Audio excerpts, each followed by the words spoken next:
Welcome to Garage Sales Unhinged. where the characters are as quirky as the finds. I'm Julie. And I'm Jake. Join us as we dive into the wild world of garage sales, yard sales, estate sales, and anywhere secondhand sales are happening. From bizarre bargains to hilarious haggles. You won't believe the stories we've got lined up. Let's get unhinged. Jake, I feel like you have not really embraced what we're trying to do here on the podcast. I'm sorry. I'm trying to get better. I'm doing all the heroin I can do, Julie. I just can't keep up with your demands here. It's because you should have been doing meth. Anyway, have you ever seen the show Celebrity Antiques Road Trip? I have not. That can't be a real thing. Celebrity Antiques Road Trip? Okay, you just said I don't think that would be a real thing. It is a real thing. And just by that name alone, do you know which station would carry it? PBS? Yes, it's on They do. PBS. Yeah, Antiques Road Show, right? They have Antiques Road Show. So this show is called Celebrity Antiques Road Trip.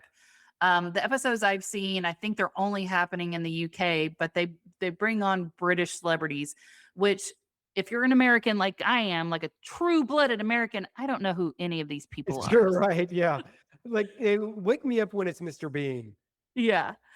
But what these people do, the whole premise of the show is that you have celebrities teamed up with antique dealers or appraisers or something like that, and they go to secondhand shopping. And they have to find things and they have to haggle the price down and get items to then take to an auction. And so both teams find their wares, they haggle prices, they get things that they think the audience is going to want to buy. And then they bring everything to this one auction. So you have both teams and both of their items there. And then they start keeping track of how much did you come above or below what you actually paid for it. So that's the whole premise of it.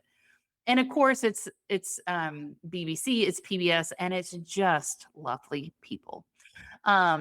Everyone's very kind of kind and charming. Oh, or- yes. Yeah. Like I think they stop and have, afternoon tea together. And I'm just like, oh, it's They, just they all adorable. peel avocados in an entirely wrong way. Yeah. Yeah, they don't even know what an avocado is. Oh no, that's a joke from like the Great British Bake Off or whatever one of those shows was, like one of those BBC shows where they're cooking, and they had to make tacos, and they had to Oh. use avocado, and they're like peeling them like they're apples, That's great. So a fun little story about the Great British Bake Off. My husband and I, we were in London one year for New Year's Eve, New Year's Day, and we were coming home on January 2nd. Well, in the UK, pretty much everything in London shuts down January 1. I had no idea. So as tourists in the city, you're like, I'm just trying to get a meal and everything's closed. Yeah, you're like, we came over here during the 28 days later. Oh no. Everything. It's not just that there's zombies. I also can't get Chipotle. Well, thankfully, before going there, I had bought us some tickets to go to the New Year's Day parade in London. And it's kind of like our Macy's Thanksgiving Day parade, however, vastly different. Because in the UK, they don't have American football. So all of the marching bands in this parade were from the States, were from the United States, Okay. because they don't have marching bands in the UK. Oh. Yeah, and I was like, "Oh, that's interesting." And but then they also have like the different communities and villages. They do their own little floats and stuff like that. Nothing on the scale of what you see in like the Rose Parade or anything like that, but extremely charming and very lovely. And because I was like, "Hey, it's New Year's. We got to do it big. Like we're only, how often are we going to do the New Year's Day parade in London?" So I bought us some VIP passes.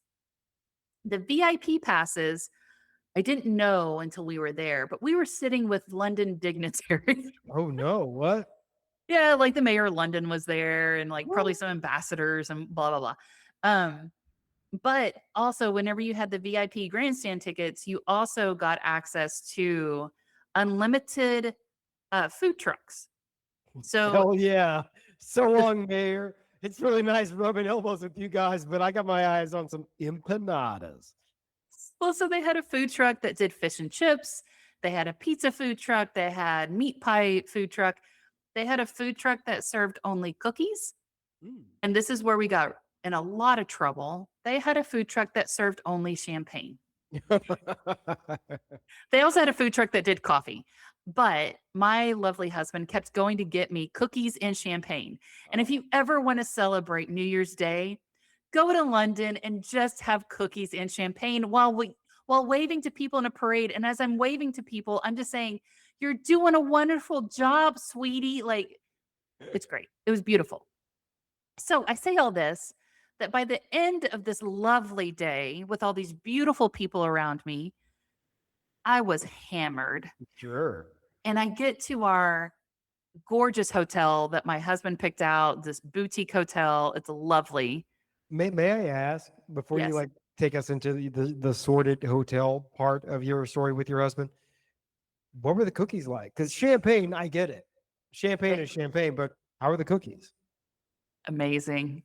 Like They're so did they have good. the same- like I feel like in the U.S. we have our our standard loadout of cookie options.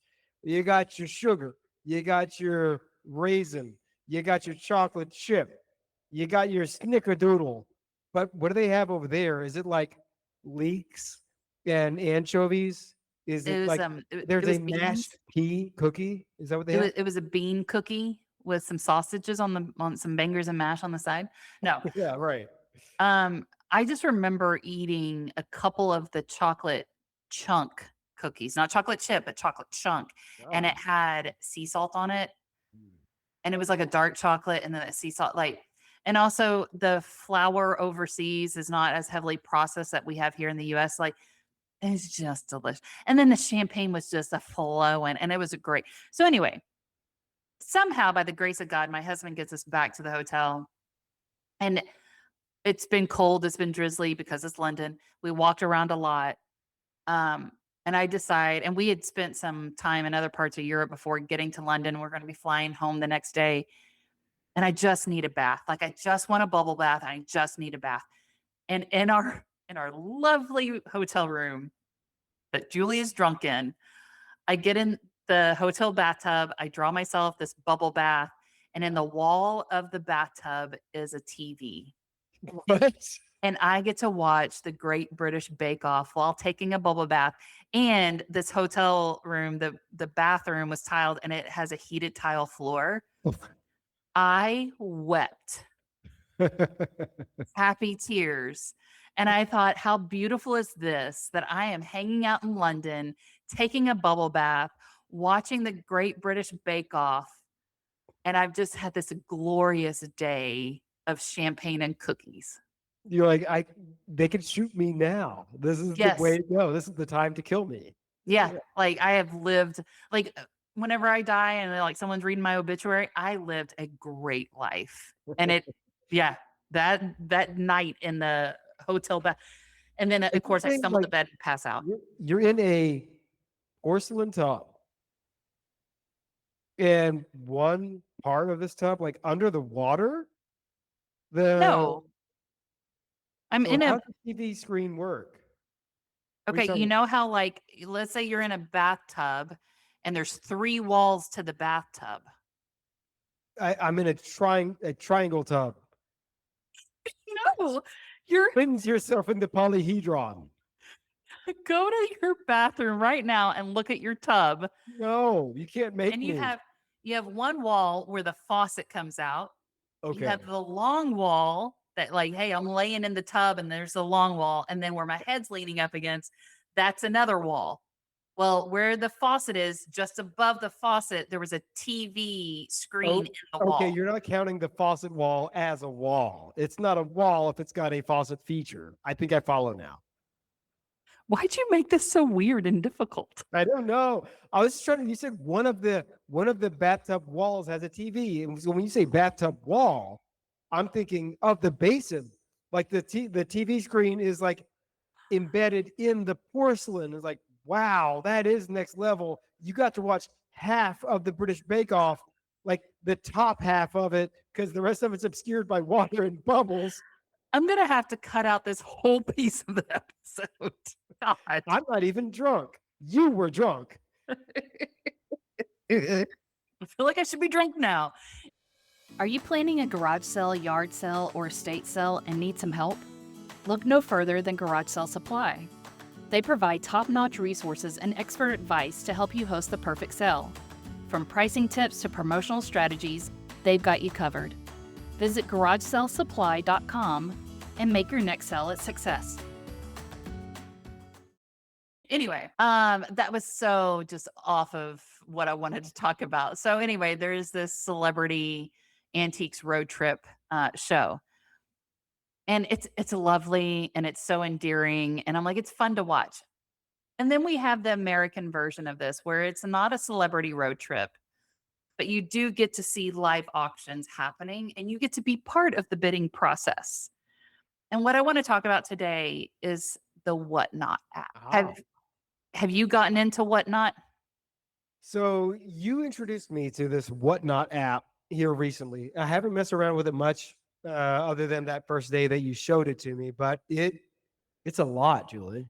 It is so much. And if you are easily overstimulated, I don't recommend it. I got I will say this. overwhelmed pretty quick. I honestly really did. And I know it's because I'm old. And there's younger people that are like, oh, they're native to that stuff. They are, All yes. of the apps are this way because we use all those apps. And I look at them like, man, no, this is way too much crap going on. Yeah. Well, and it feels like, and because I like if I wake up during the night, sometimes I'll turn it on to see if there's still auctions happening. There are auctioning happening 24/7 all the time. And sometimes the lots go for a couple dollars and sometimes they go for several $100 depending on what's being sold. Mhm. It's very much an interesting concept. So for someone who may be a reseller, and if they have an audience and the audience knows to follow them and engage with them on Whatnot, it's a great way to sell their products and move product pretty quickly. For a lot of companies or individuals that maybe they have a boutique store or a thrift shop or something like that, I do see like, hey, this is a good way to move things that maybe aren't moving that fast. Or if you're in a part of the country that you don't get a lot of foot traffic, this is a way to do it. There are quite a few auctions on there that they're selling electronics. And that's not my cup of tea. That's not what I'm looking for. I would never be in the market to purchase that stuff.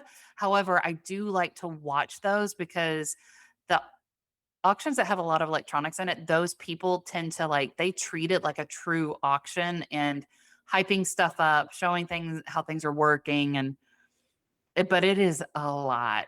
And Just to kind of paint the picture a little bit. I mean, my understanding is, and you've messed around with the app more than me, but my understanding is all of the auctions that are happening, it's all video based. yes, It's all live streaming video. And it's built very much like a TikTok type interface where people can there's a chat and there's all sorts of icons happening and everything like that. But every auction you can go into, there's somebody live streaming. yes, And 9 times out of 10, they've just got a camera set up. It's like a QVC type of deal where you've got the item and they're holding it with their hand and they're showing it. And they're more or less doing a lot of busking.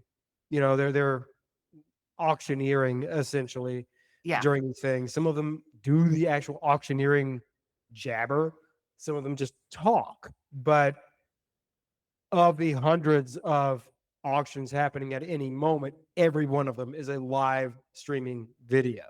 yes. And there's also a chat feature in it. So if you're watching this auction, you can chat with other people that are also watching the auction, maybe trying to bid, stuff like that. It's a lot. And that's what we mean. It's a lot. You've got all of these interactive things happening at the same time, all at once. I can't imagine what it takes to support this app, how it's not crashing all the time. I know. Well, because then the app itself is also gamified. So if you watch an auction for 10 minutes or longer, you get points. Really? And once you make your first bid or whenever you make your first purchase, you get points. And then, like, as you build up points over time, you can cash in for, I don't know if it's money or a badge. I don't know. Okay. Um, but they're trying to get people to stay glued to the app. I mean, that's what gamification is about. Um, but also, it does feel like, oh, I don't have to leave my house and I still can find buried treasure. Right. And I will say this morning, I woke up, I don't remember when I woke up, but it was probably around 6:15 that I turned on the Whatnot app to, like, man, there can't be that many auctions going on. There were so many going on and they had hundreds of people in them. And granted, this isn't just an app that's taking place in the United States. There's people from across the world that Right. are engaging with this and purchasing things and bidding on things. And a couple of them, like, I think someone was selling a robot room sweeper, and they sold a couple of them for like $10, $12. And I'm like, I mean, if it works, cool, that's great. But also I'm like, I don't need any more robot room sweepers. Right. And like it is, I haven't messed around with it enough to know whether I'd be comfortable with like knowing I'm gonna get what I pay for or anything for that matter. So I Yeah. don't know. Now there was one auction that I saw that I was like, oh, I like this stuff. And it was home decor, vintage garden stuff, right? And I'm like, and I watched her auction for a while, but there was nothing in there that I was like, I got to get this right now and I got to purchase it. There's also a lady on there that I have not been to any auction of hers where she is trying to sell a product, but she teaches people, she coaches people on how to better host their own auction. Okay. And I don't know if she actually sells her own stuff or if she makes money by doing this type of coaching session through the Whatnot app. But I was like, that's also an interesting concept to see how people are using it and still engaging with an audience, but maybe not necessarily selling something all the time. Now, the Whatnot app, if you sell something through the app, I think it also helps you with like um, doing the shipping piece of it, the sales tax, all that stuff, so that the app takes some of that headache of reselling out of the equation, and it helps you do that. But it's a lot, and I'm nervous. One, I'm not nervous about purchasing something on there. For me, it's very overwhelming because the auctions, the way it works, let's say that someone's selling a Christmas globe, snow globe, Okay. and they turn it on to say, okay, now it's ready for auction, for bidding, and they're talking about the snow globe. Well, the bidding has a countdown timer on it. So a lot of them start at 10 seconds. And then once you get down below 5 seconds, and if people are still bidding on it, whenever you have someone bidding on it, it goes back up to 5 seconds. Right. And I'm like, that is so overwhelming for me. And I'm like, no, no, no, no, no, I don't want that. I don't want that. But I also understand eBay does the same thing. Your online auctions do the same thing. Right. It's just, But yeah, a 5 second restart is pretty. It does kind of feel like they're trying to tap into the lizard part of our brain that compels Yes. people to gamble. Yeah. Well, Yeah, here's I a mean- question I've got. Is there like a minimum item amount for somebody to start up an auction, or you can be like, you know what, I've got this thing I want to get rid of. Can I just fire up an auction and just have the one item? I don't think you can have the one. I don't know, but it doesn't feel like the one item is what Yeah. they're aiming for. And I don't know if you have to have a minimum number of sell events. Right. Like, I think they're trying to find the I resale sure think that's market. some They're kind of trying. vetting process for you to be able to sell on the platform. It's not just on there turning on the live stream and showing people things they really don't want to see. Well, I think it's also like if someone wanted to have like, hey, I'm going to do this one That, sell. that with gambling is fantastic. Like, I don't think they want someone that's like, hey, I'm going to do this one big sell once a year. I don't think Whatnot is for that type of seller.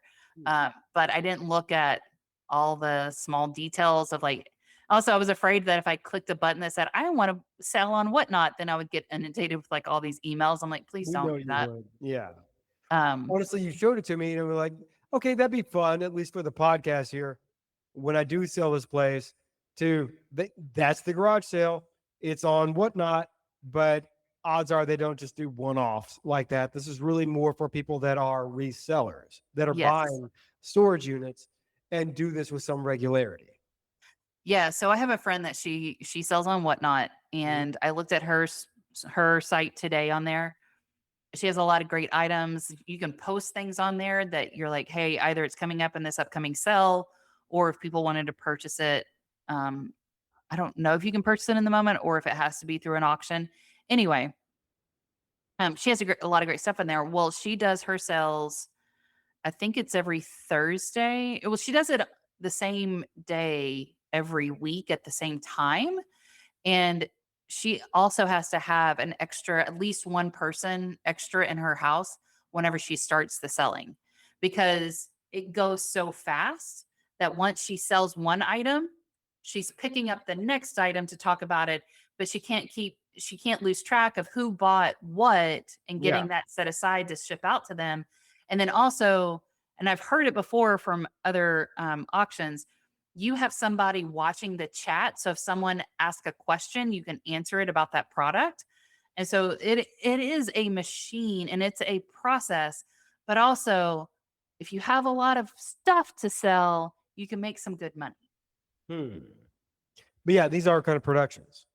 Yes. You do have the actual person showing the stuff. You got somebody kind of managing who bought what. And, there's a record of that on the platform too. But yeah, engaging with your bidders and potential bidders is as much of it. So it is a lot. I mean, I looked at it and I did even like selecting the categories that you'd be interested in as a potential buyer. That was a lot on its Yes.